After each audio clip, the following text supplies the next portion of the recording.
In 8 al-Hijri, Rasulullah sallallahu alayhi wa sallam, he sent an ambassador to the Byzantines. This ambassador, he took the letter from the Prophet sallallahu alayhi wa sallam to convey it to the Roman Empire. When he was going on the way, one of the Roman governors, he took hold of this ambassador of the Rasul alayhi salatu wasalam, and he took the letter from him, he tied him up and he tortured him and he killed him.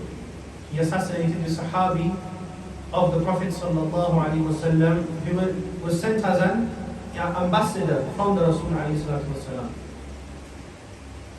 And this was, of course, something which is uncalled for. When you send an ambassador, you don't expect him to be killed, and he's not supposed to be killed. They either return him or they accept the offer that was brought by the ambassador. It's not that you kill the ambassador. The ambassador is protected. But what did they do? They assassinated him, they killed him. They martyred the Sahabi radiallahu anhu. When news of this arrived in Madinatul Munawwara, the Prophet sallallahu alayhi wasallam, he gathered some of his companions alayhim ridwan, about 3,000. And the Prophet sallallahu alayhi wasallam sent them to fight the Byzantines as a response. Why? Due to this assassination, as a response.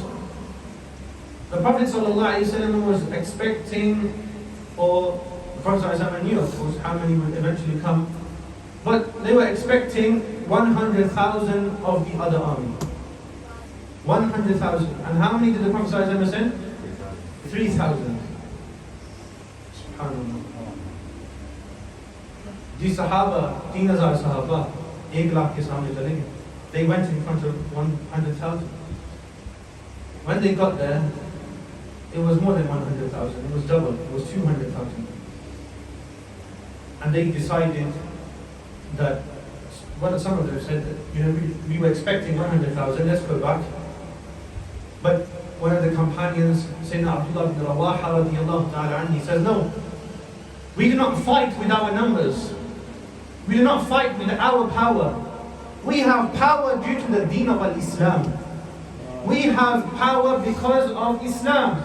Islam gives us power. Islam gives us victory. It is not our strength. It is not our numbers. So we shall remain here and we shall fight these people. And so what did they do? They remained there. Before the Prophet ﷺ had sent them, Rasulullah ﷺ, he gave the flag of Islam to Sayyidina Zayd bin Haritha. And he said, in qutila Zayd, if Zayd is martyred, for Ja'far. So Ja'far should pick up the flag. And if in qutila Ja'far, if Ja'far is martyred, then Abdullah bin Rawaha, he should pick up the flag. When the flag is up in the sky, it is a sign that the Muslim army is still active. It has not been defeated. So one of the purposes of keeping the flag up is to understand that the army is still there, they have not been defeated. So you have to keep the flag up. And Rasulullah sallallahu alaihi wasallam, he sent the Sahaba like this, and he said, if Abdullah bin Rawaha is also martyred, then any one of you who wishes, you can pick up the flag. So when he sent them, when they went there, they saw an army of 200,000, and they began the battle. Sayyidina Zayd bin Haritha radiallahu ta'ala, he took his horse and he went into the ranks of the Byzantines, and he started slaying them. And what happened eventually? He was martyred. He was martyred. And Sayyidina Ja'far radiallahu ta'ala, who is Sayyidina Ja'far? He is the brother of Sayyidina Ali radiallahu ta'ala. This Sayyidina Ja'far is the one who went and migrated to Abyssinia before. He migrated to Habasha, then he came back in the previous year in Ghayb. When the battle of Ghayb was over, Sayyidina Ja'far radiallahu ta'ala, he arrived from Africa to Madinatul Munawwara, to Ghayb. And the Prophet sallallahu alayhi wasallam, he met him and he kissed him. And he said, I do not know what makes me more happy, the conquest of Ghayb or the coming of Ja'far. This is how much the Prophet sallallahu alayhi wasallam, he loved Sayyidina Ja'far radiallahu ta'ala. And he was the cousin as well. And in the next year, he sends him to the battle of Mu'tah, this battle that we are talking about. The battle of Mu'tah against 200,000. So Sayyidina Ja'far radiallahu ta'ala, whilst he is fighting, his right arm is cut off. And then he holds the flag with his left arm. When he holds the flag with his left arm is cut off. He only has arms up to here. What does he do? Does he leave the flag? No, he takes hold of the flag like this. He holds the flag of Al-Islam with his arms like this, so that the flag of Islam does not fall down. And then he is also martyred. Then Sayyidina Abdullah bin Rawaha radiallahu ta'ala, he picks up the flag. And then he is also martyred. Whilst all of this is happening, Rasulullah sallallahu alayhi wa sallam is in Al-Madinatul Munawwara. This is hundreds and hundreds of miles away from Madinatul Munawwara. And Rasulullah sallallahu alayhi wa alihi wa sallam, he is informing the Sahaba alayhim ridwan. Is mentioned in Sahih al-Bukhari. He says, أخذ الراية زيد فأصيب. Zayd has held the flag and now he is martyred. Whilst this was happening over there, Rasulullah sallallahu alayhi wa sallam is giving news of it in Al-Madinatul Munawwara. And then ثم أخذ جعفر. Rasulullah sallallahu alayhi wa sallam says, then Ja'far has held the flag. فأصيب. Now he has been martyred as well. And then the Rasul alayhi salatu wasalam, he said, ثم أخذ ابن رواحة. Now Ibn Ruwaha has picked up the flag. فأصيب. Now he has been martyred. And the Rasul alayhi salatu wasalam is crying in Al-Madinatul Munawwara. Hundreds of miles away, this battle is happening. This landmark battle of Al-Mu'tah is happening. Yet Rasulullah sallallahu alayhi wasallam is hundreds of miles away and is giving the news of this to the Sahaba alayhim ridwan. How is Rasulullah sallallahu alayhi wasallam giving the news of this? By the will of Allah subhanahu wa ta'ala, by the permission of Allah. So, many things we realize from this narration. And then, guess what happened? Who picked up the flag after that? Does anyone know? Who picked up the flag? Sayyidina Khalid bin Walid radiyallahu ta'ala anhu. ثم أخذ الراية سيف من سيوف الله. Then, the sword from the swords of Allah has picked up the flag. Rasulullah sallallahu alayhi wa sallam said, أو كما قال عليه الصلاة والسلام, حتى فتح الله عليهم, until Allah subhanahu wa ta'ala gave them victory. These 3,000 Muslims, they defeated how many? 200,000. 3,000 Muslims. Number one, we Muslims do not look at our numbers. We Muslims, we look at Al-Islam. We look at the power behind us, and that is the power of Allah subhanahu wa ta'ala. We do not look at our numbers. It is never about numbers for us. For Muslims, it has never been about numbers. It is always about our taqwa, our belief, our iman, our faith in Allah subhanahu wa ta'ala. Our belief. What does Allah subhanahu wa ta'ala say when you start the Quran? Alif Lam Mim, ذَلِكَ الْكِتَابُ لَا رَيْبَ فِيهِ هُدًى لِلْمُتَّقِينَ الَّذِينَ يُؤْمِنُونَ بِالْغَيْبِ. Believe in the Ghayb, you believe in the unseen. That is the believer. That is the believer. That's number one. Secondly, we realize that Rasulullah sallallahu alayhi wa sallam, he is blessed with the knowledge of the unseen from Allah subhanahu wa ta'ala. Otherwise, how would it be possible for the Prophet sallallahu alayhi wa sallam to be informing the Sahaba in Al-Madinatul Munawwara about the martyrdom of firstly Sayyidina Zayd bin Haritha, then Sayyidina Ja'far, then Sayyidina Abdullah bin Rawaha radiyallahu ta'ala anhum? How is that possible? And you know, out of these 3,000 Sahaba, only 8 were martyred. Only Siraf Arsa wa Shaykh. 3 armies. SubhanAllah. The Prophet ﷺ is giving the news of this in Al-Madinatul Munawwara. So we realize that the Prophet ﷺ being given the knowledge of the unseen by Allah is from Islam. It is a established aqidah. It is an established belief. Why am I talking about this? You may say. My dear brothers, we live in a sensitive time. We live in a time of tribulations. We live in a time where the enemies of Islam, they are constantly on our backs. They are constantly trying to take our iman away from us. And one of our core beliefs in Al-Islam is regarding the Prophet ﷺ, that we believe in the Prophet ﷺ, we believe in revelation from Allah subhanahu wa ta'ala, we believe that Anbiya ﷺ are given wahi. But this is a joke for the non-Muslim. They think, what are you talking about, this revelation? I don't believe in revelation. That's what they say. Astaghfirullah. So what do they do in your universities when you send your kids and these young children, young men, they go to university, they are exposed to all of these new ideologies, people making fun of the Rasul alayhi salatu wasalam, people making fun of his mu'jizat, his miracles. They say these miracles are a joke. Astaghfirullah. No, we believe the Prophet sallallahu alayhi wasallam has been given miracles by Allah subhanahu wa ta'ala. That's it. That's enough for us. And so when they're exposed to these ideologies, what happens to their love for the Prophet sallallahu alayhi wasallam?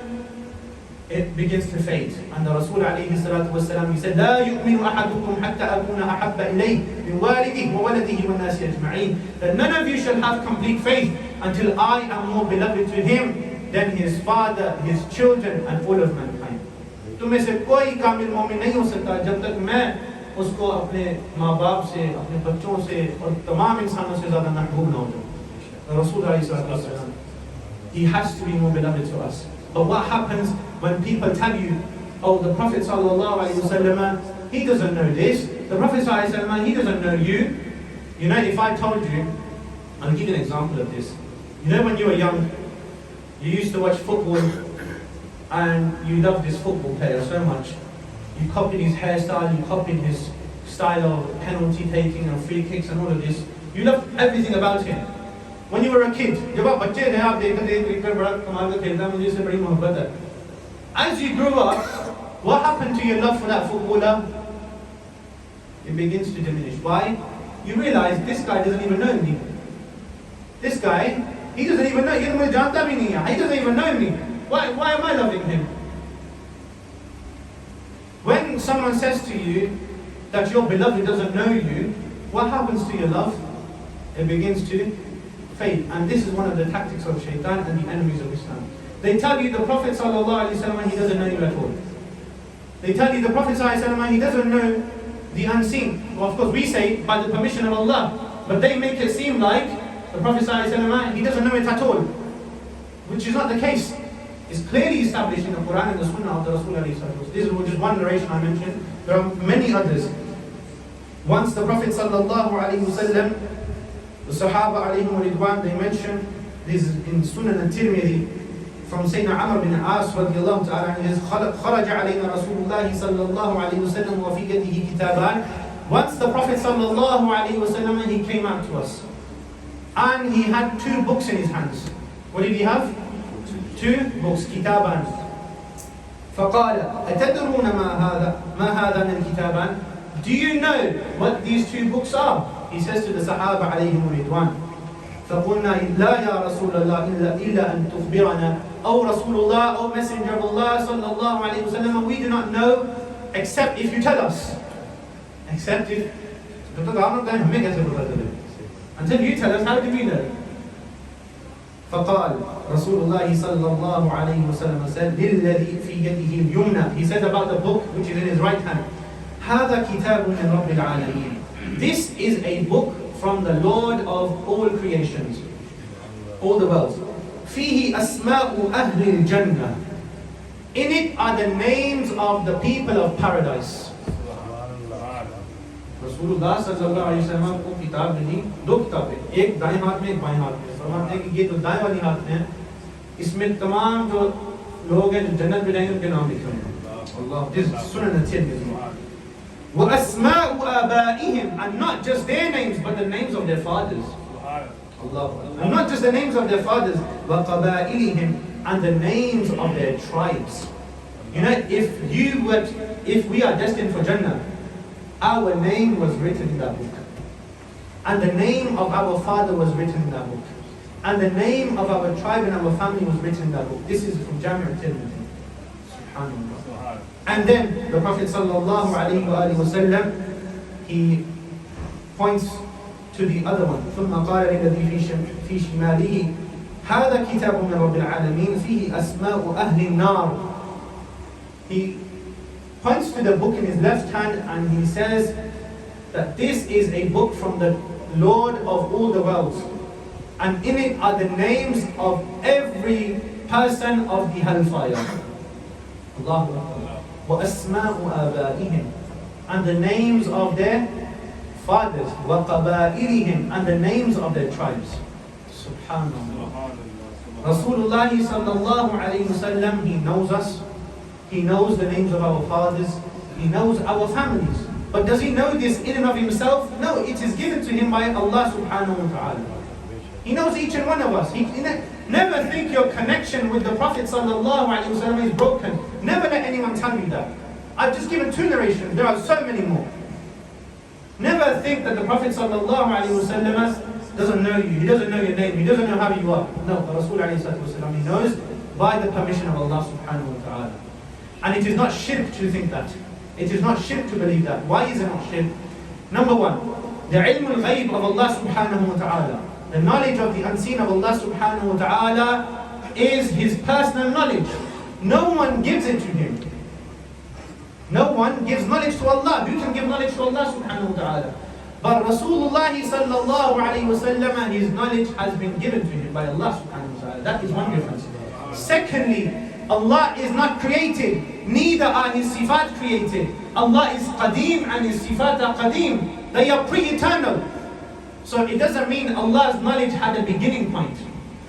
But did the knowledge of Rasulullah sallallahu alayhi wa sallam have a beginning point? Yes. Why? Rasulullah sallallahu alayhi wa sallam was created. His knowledge was created by Allah subhanahu wa ta'ala. So that is a second difference. What was the difference? The first difference? No one gives knowledge to Allah, Allah gives knowledge to everyone. Secondly, the knowledge of Allah is qadeem, it is pre-eternal. But the knowledge of Rasulullah sallallahu alayhi wa sallam, it has a beginning point. Number 3, the knowledge of Allah subhanahu wa ta'ala doesn't change. It is not that Allah didn't know something and now He knows something. जो Allah पाक का इल्म है वो कम ज़्यादा नहीं होता. It doesn't increase and decrease. But the knowledge of the Prophet sallallahu alayhi wa sallam is always increasing. Allah increases it, but the knowledge of Allah doesn't increase. Why? Because it is not the case that Allah didn't know something and now He knows something. Or He knew something and now He doesn't know something. This is the third difference. Another difference between the knowledge of Allah and the knowledge of Rasulullah sallallahu alayhi wa sallam, the knowledge of Allah is infinite. The knowledge of Allah is infinite. You cannot put limits to the knowledge of Allah subhanahu wa ta'ala. There are no had for the knowledge of Allah. It is infinite. But is there a limit for the knowledge of Rasulullah sallallahu alayhi wa sallam? Yes. That which Allah subhanahu wa ta'ala has granted him. He knows that which Allah subhanahu wa ta'ala has granted him. But it is increasing. But is there a limit? Yes, but that limit is increasing. But it can never be equal to the limit to Allah's knowledge. Why? Because Allah's knowledge does not have limits. Allah subhanahu wa ta'ala ki ilm ki koi had nahi hai. These are a bit difficult perhaps for everyone to understand. But these are many differences between when someone says the Rasul alayhi salatu wasalam, he has knowledge of the unseen. It doesn't mean the Prophet sallallahu alayhi wasallam, he knows it independent of Allah. No, it means Allah granted Rasulullah sallallahu alayhi wasallam the knowledge. Another example of the knowledge of Rasulullah sallallahu alayhi wasallam is in the battle of Badr. In the battle of Badr, before the battle took place, Rasulullah sallallahu alayhi wasallam, he went to the plains of Badr and he says, هذا مصرع فلان غدا إن شاء الله. هذا مصرع فلان غدا إن شاء الله. This is the place where so and so will die tomorrow, inshallah. This is the place where so and so will die tomorrow, inshallah. And the next day comes, the battle of Badr happens. Sayyidina Umar ibn al-Khattab radiyallahu ta'ala anhu, he says that none of these people died an inch away from where the Prophet sallallahu alayhi wa sallam said they were going to die. जो हो चुका है, जो होगा हुजूर जानते हैं. तेरी अता से खुदाया हुजूर जानते हैं. The Prophet sallallahu alayhi wa sallam is informing where Utbah will die, where Shayba will die. He's informing the companions alayhim ridwan that so and so will die here. Number 1, Rasulullah sallallahu alayhi wa sallam knows when they will die. The Prophet sallallahu alayhi wa sallam knows where they will die, and he knows that they will not die an inch away from that. And it happens that like that. This is a famous hadith. You can find it in the Sahih Sitta. You can find it in the 6 authentic books of hadith. The Prophet sallallahu alayhi wa sallam informing the Sahaba alayhim ridwan, कहाँ मरेंगे अबू जहल और Utba और शैबा के जंगे बदर का नक्शा हुजूर जानते हैं. That the Rasul alayhi salatu wasalam, he is informing where Abu Jahl will die, where Utbah will die, where Shayba will die tomorrow. The day has not come yet. And then they die exactly like that. So this is knowledge of the unseen. But this knowledge of the unseen is granted to him by Allah subhanahu wa ta'ala. It is not equating the knowledge. It is not shirk to believe that.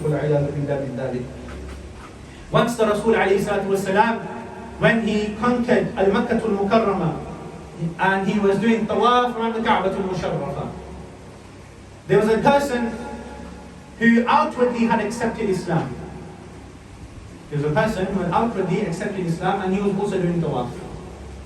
In his heart, he saw the Prophet ﷺ doing tawaf, and he thought to himself, shall I not assassinate the Prophet ﷺ?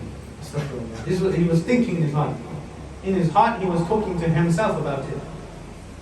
The Prophet ﷺ, he comes to him, and he says, Ya Fudala. He says, Oh Fudala.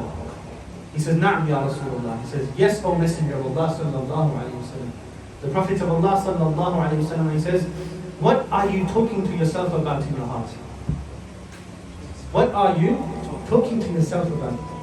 He says, I was just doing the dhikr of Allah subhanahu wa ta'ala. I was just doing the dhikr of Allah subhanahu wa ta'ala. فَضَحِكَ رَسُولُ اللَّهِ صَلَّى اللَّهُ عَلَيْهِ وسلم. The Prophet of Allah sallallahu alayhi wa sallam, and he smiled. Subhanallah. Now my dear brothers, you know when someone tells you your beloved smile, you should also be smiling. If I tell you the Prophet of Allah sallallahu alayhi wa sallam smile, the smile should come to your face. Rasulullah sallallahu alayhi wa sallam smile, why should I not smile? وَضَحِكَ رَسُولُ اللَّهِ صَلَّى اللَّهُ. Prophet of Allah sallallahu alayhi wa sallam, he smiled. He said, Astaghfirullah. The Prophet sallallahu alayhi wa sallam, he sought forgiveness from Allah subhanahu wa ta'ala for Fudala.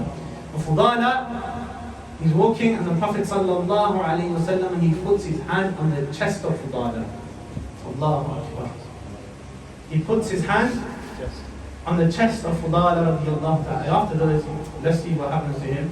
For Fudala, on his chest there is the hand of the Messenger of Allah sallallahu alayhi wa sallam. And he says that when the Rasul alayhi salatu wasalam, he put his hand on my chest, the love of Islam and the love of Rasulullah sallallahu alayhi wa sallam entered my heart. And before he had removed it, he was the most beloved to me out of all creation of Allah subhanahu wa ta'ala. This is, what did the Prophet say? He didn't say anything.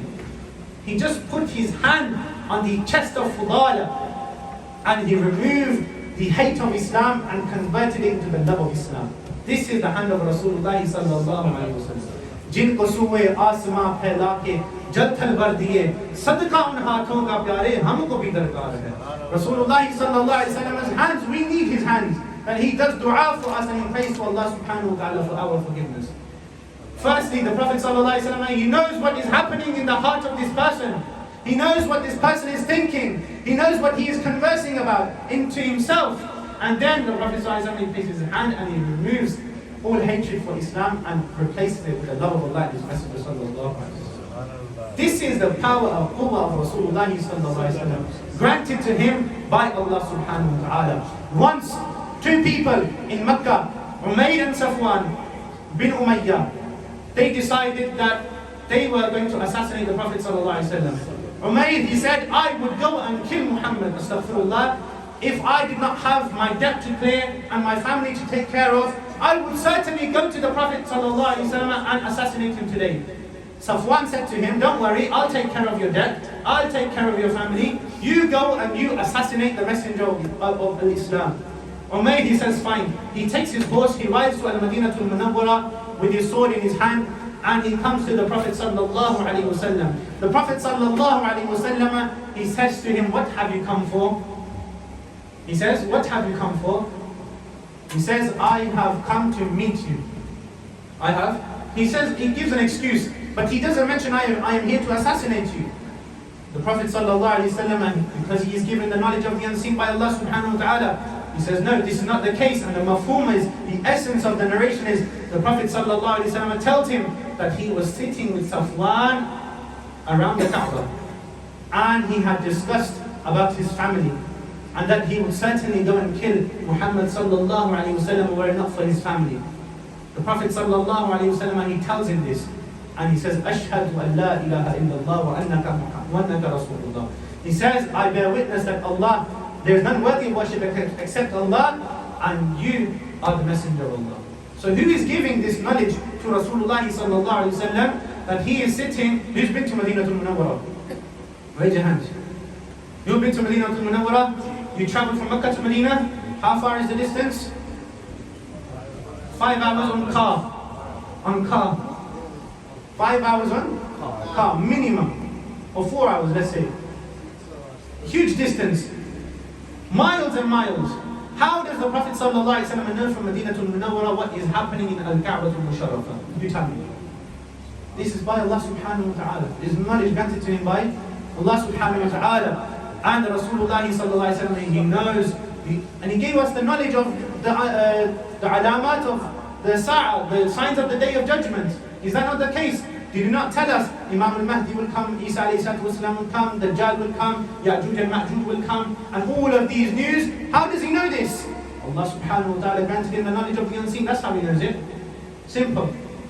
And in fact, there is there's many narrations mentioned about this, but this event which took place in Al-Madinah al-Munawwara, the Prophet sallallahu alayhi wa sallam, he offered the Fajr Salah, and he stood up on his mimbar, and he began to speak to the Sahaba alayhim ridwan, and he informed them of everything that had happened.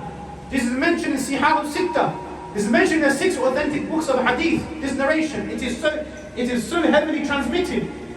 And the Sahaba alayhim ridwan, they say that the Prophet sallallahu alayhi wa sallam, he told us about everything that was going to happen, that happened, and everything that would happen until Yawm al-Qiyamah. They say, فَحَفِظَهُ مَنْ حَفِظَهُ. They say, whoever memorized it, memorized it. وَنَسِيَهُ مَنْ نَسِيَهُ. And those who forgot it, forgot it. And the most knowledgeable of us is the one who remembers it the most. Sayyidina Abu Dharr al-Ghifari radiyallahu ta'ala anhu, he mentions that there would not be a bird that was moving its wings except that the Rasul alayhi salatu wasalam had given us knowledge of it in that khutbah. Allahu Akbar. The Prophet sallallahu alayhi wasallam informed the Sahaba of everything that was going to happen until Yawm al-Qiyamah. And the ulama, they mention everything that happens until the day of judgment. The Prophet sallallahu alayhi wasallam, he knows it and he has informed it to the Sahaba alayhi wasallam. So you know this gathering, this Jummah, the Prophet ﷺ knows this. And he informed it to the Sahaba alayhim ridwan. You know what is happening in Palestine? Rasulullah sallallahu alayhi wa sallam knew about it.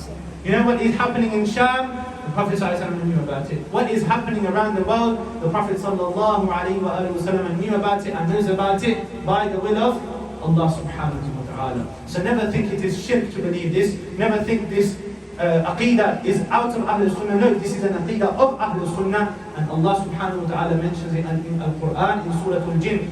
عَالِمُ الْغَيْبِ فَلَا يُظْهِرُ عَلَى غَيْبِهِ أَحَدًا إِلَّا مَنْ يَرْتَضَى مِنْ الرَّسُولِ. Allah subhanahu wa ta'ala is the knower of the unseen. And He does not make apparent this knowledge to anyone except from the prophets whom He is pleased with.